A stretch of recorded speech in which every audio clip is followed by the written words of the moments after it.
So, my parents ghosted me for 5 whole years because apparently they didn't like something that happened at my wedding. Well, when I found out what the exact reasons were, I couldn't believe my eyes. Guys, wait till the end of the story because I'm telling you right now, this is crazy. Let's get right into it. My husband, 30 male, used to be my boss. About 9 years ago, I started working as his assistant. We spent about 2.5 years ignoring our mutual attraction until we gave in. We then went to HR, who reassigned me, and the whole thing was strictly above board from the time we began dating. I got pregnant about a year later, and my husband and I decided to just get married.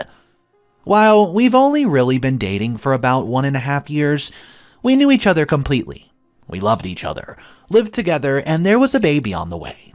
We knew how it would look, but I had to leave the company anyways due to problems with my new boss. So, we did not anticipate this causing issues except with my parents.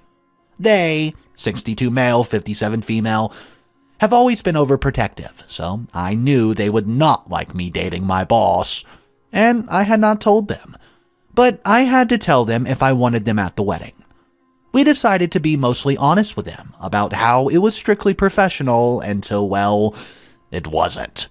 How the second it got unprofessional, we went to HR, and how he had never taken advantage of me, but now we wanted to get married and we wanted them there.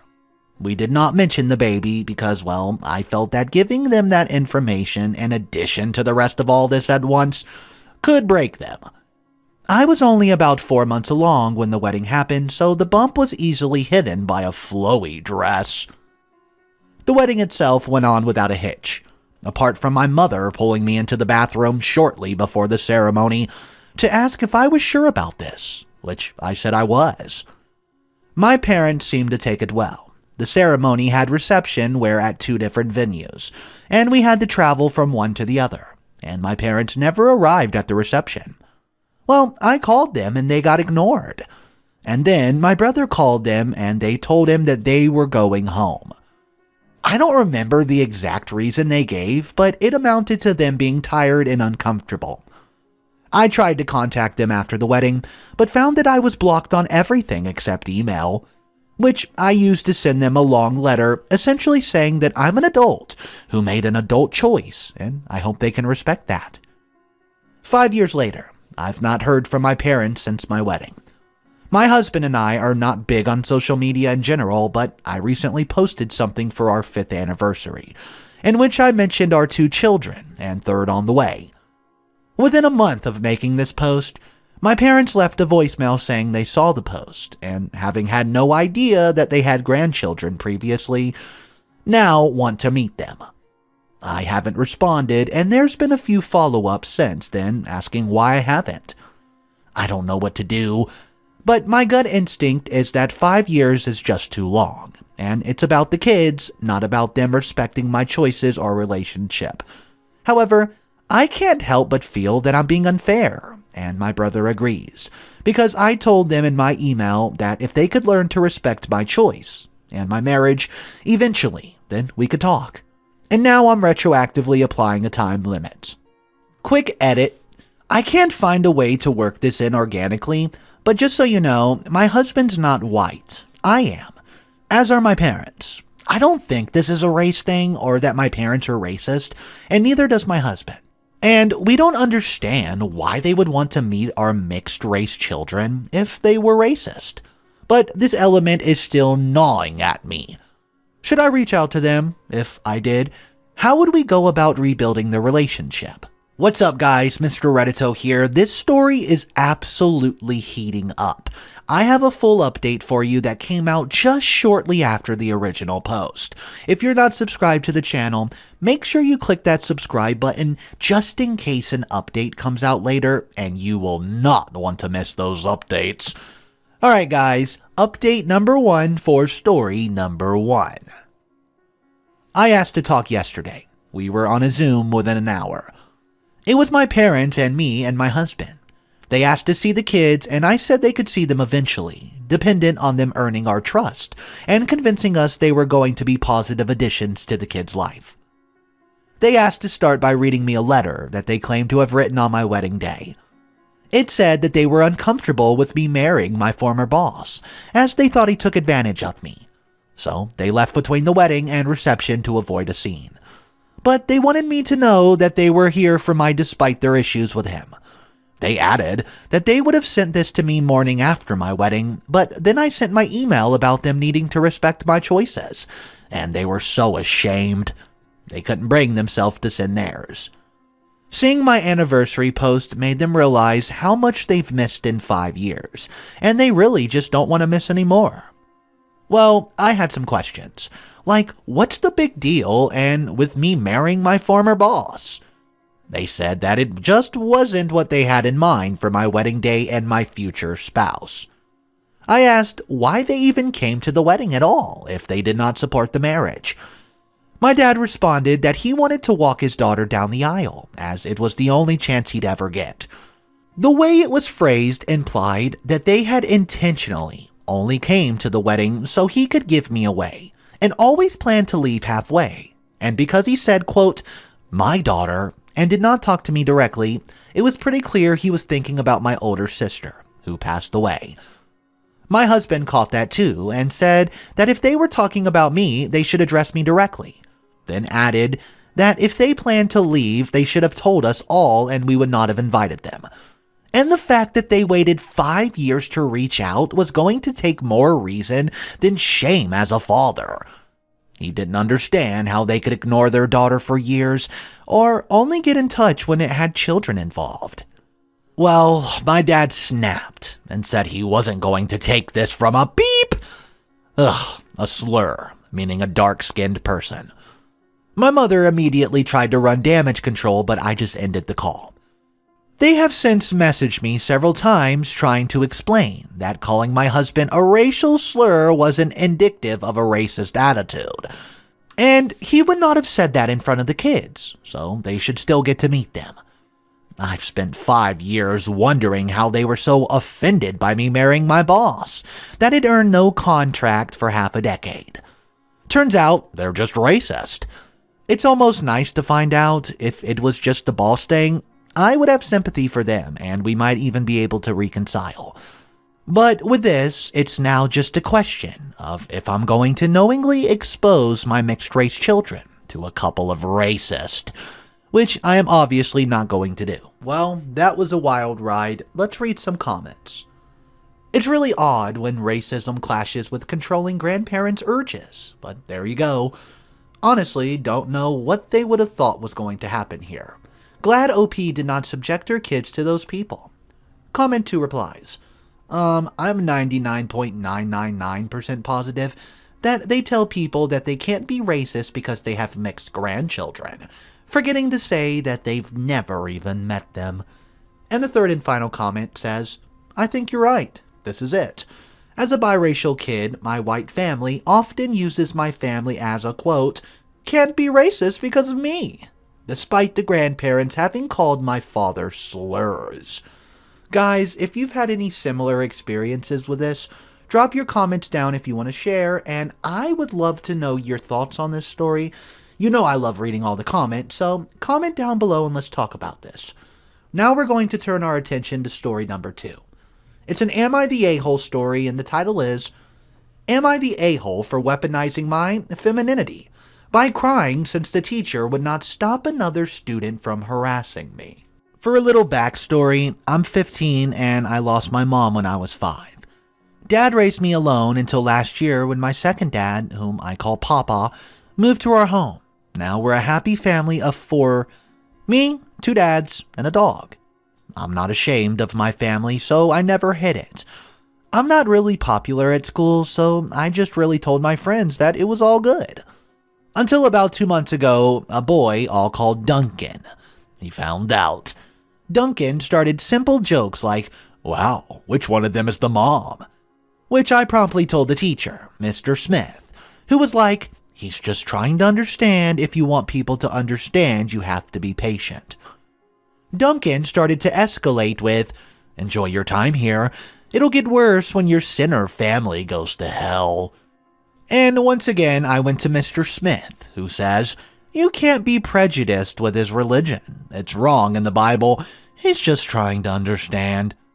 Well, in my country, every class has only one responsible teacher, so I couldn't go to another. I have many examples, but this paints the picture. After 2 months that I realized that I wanted him to stop, I had to do it myself. So when he started with his homophobic stuff at the cafeteria, I started to remember the saddest thing I could. All movies where the dogs die. All the sad romance movies, Mufasa's death, The Fox and the Hound. It did not take long for the waterworks to come. I started to bawl, ugly sobbing while basically screaming at him, asking why he said I would go to hell, why he hated me and my dad's. Just making the biggest scene possible. Duncan started to stutter and pled, trying to make me go to class with him and talk to the teacher. Yeah, I wonder why. I just cried louder and louder and flinched when he tried to pull me away. The scene was so huge that we ended up at the principal's office. Miss Yates. Miss Yates listened to both sides, and man, let me tell ya, she was mad. She was mad at Mr. Smith. She let me tell the whole story even when Mr. Smith tried to interrupt me to defend Duncan. At the end, Duncan got a 5-day suspension, and the principal told me to go directly to her if anything like that happened again. When we left the office, Mr. Smith stopped me and told me, "I hope you're happy. You put a permanent mark on a good boy's record because you decided to weaponize your femininity instead of being a little understanding." He tried to make me apologize to Duncan, but I told him I would go right back to the principal office if he did and dropped it. Then later, Duncan's friends started messaging me, accusing me of acting like Amber Heard and ruining a boy's life just because I can. I did not tell my parents yet because they are always afraid I'll suffer because they choose to love each other, and I'll not bring anything I can't handle to worry them. I don't feel like I'm wrong, but with Mr. Smith's warning and Duncan's friend, I'm starting to doubt myself. So, am I the a-hole? What's up guys, Mr. Reddito here. I hope you're enjoying your day. There's an update for this story. Smash that like button if you're enjoying so far, and here's your update. First, I'd like to say thank you guys for opening my eyes to how bad the situation was, and how it could get worse, and how I was hurting my dads by not letting them protect me like I want to protect them. Okay, now for the update. Sunday, I sat my dads down and told them everything. I was crying a bit in the end since while telling them, I realized how heavy it felt to be carrying all this. Sunday was the first time I saw the angry side of Adam.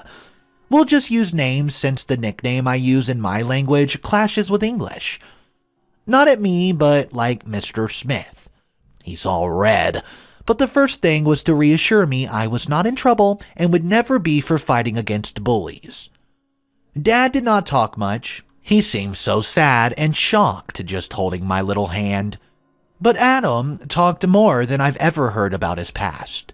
About bullying from teachers, students, church, and heck, even family. He told me about how cruel the world can be and to who is different. How people will try to silence me and minimize my anger and my suffering, and to never back down. That I'll always have my family behind me.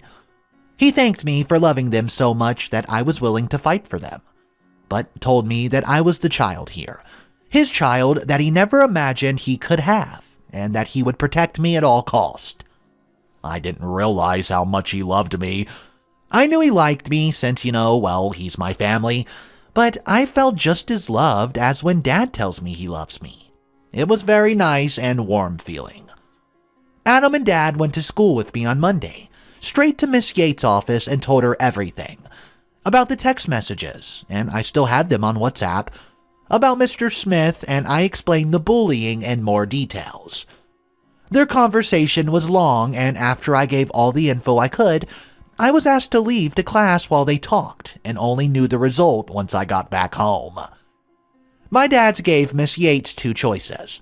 She removes Mr. Smith from teaching and do a seminar with the teachers about bullying and LGBT, causes that my dads are willing to pay for. Or they remove me from the school, sue the school, and go to the local newspaper with the story. Well, she chose the first option, but asked for a month to find another teacher. Meanwhile, she'll monitor my class closely, and Mr. Smith won't be allowed to penalize my grades, like some of you guys feared. Apparently, Adam has a bit more experience dealing with this stuff than I knew, but he also explained to me about privilege, and that talking worked so well this time because this is a private school that worries about money and reputation, and we have enough money to fight, pay for a lawyer, and sue. He told me that many of children from public schools like his childhood have to suffer in silence because they don't have the support we got this time. So, nothing really extraordinary. It all went like many of you guys predicted. Duncan will keep being my classmate, but at least Mr. Smith won't bully any more of us. He was the real a-hole in this situation. Also, my papa is awesome and a bad beep. Okay guys, so many comments before the update were telling OP you have to go back to the principal and get your dads involved. I'm so glad that that's the route OP decided to go. Guys, if you have any advice or thoughts about this story that you would tell OP, drop them down below because this was definitely an interesting story. And bullying is a huge problem, so let me know what you would do to handle this. Thanks for listening to that story, guys. There's one more on the day. The title is, Am I the a-hole for not forgiving my husband for a mistake and not trusting him with our other child? I, 24 female, gave birth to my daughter 6 months ago, and it should be the happiest moment in my life. When my daughter was born, her skin was very dark and looked like she could have 2 biological parents who were of African descent. My husband Jim, fake name, was furious and accused me of cheating, and left right then and there. He told everyone on both sides of the family what happened, made posts on social media, and immediately wanted a divorce.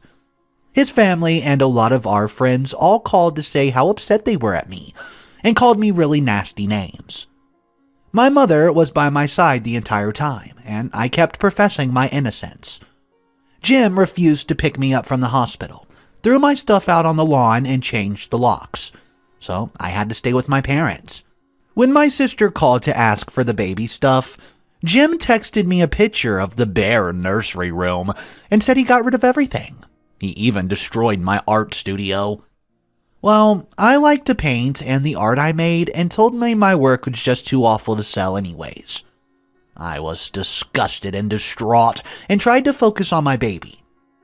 Well, weeks went by and Jim refused to speak to me directly and has never once asked about our child.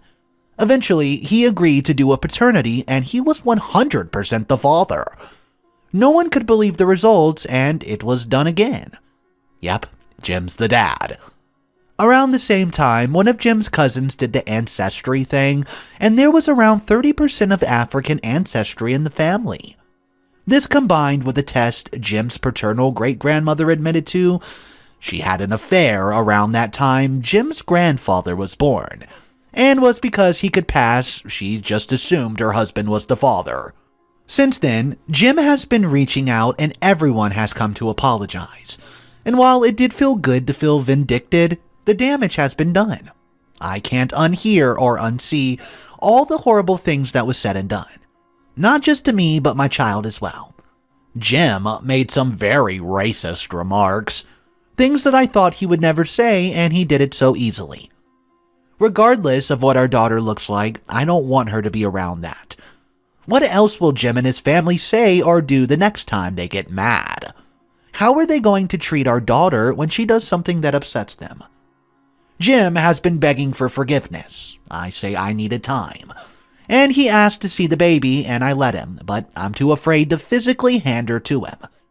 He's preparing and repairing the nursery, and keeps asking me what I would like, and I cry every time, saying we already had what I liked, and some of the items that we had just can't be replaced. He asked me if I still loved him, and I admitted that he showed me his worst self, and I don't know if I could live with that image. I did not mean to be hurtful, but it's how I feel. My sister suggested couples therapy, but I don't feel like I should have to work to fix something that I did not break. I've never cheated and have been 100% innocent in all this whole. Am I the a-hole for not wanting to give Jim a second chance? Okay, here's the update. I stepped away for a few hours and cannot believe what I came back to. I'm truly amazed by all the wonderful comments of support as well as the private messages. I also understand why some people may think this is a fake account, and all I can say is that you are free to believe what you want in this. I also see some questions, and I think I should clarify a few things just in case your judgment may change. Number 1, all of this initially happened at the near February mark, and I was already settled at my parents' house before the pandemic hit. Number 2, one of the reasons Jim would not pick me up from the hospital was because I would not admit to cheating or giving him any details, because, well, there weren't any, which made him angry.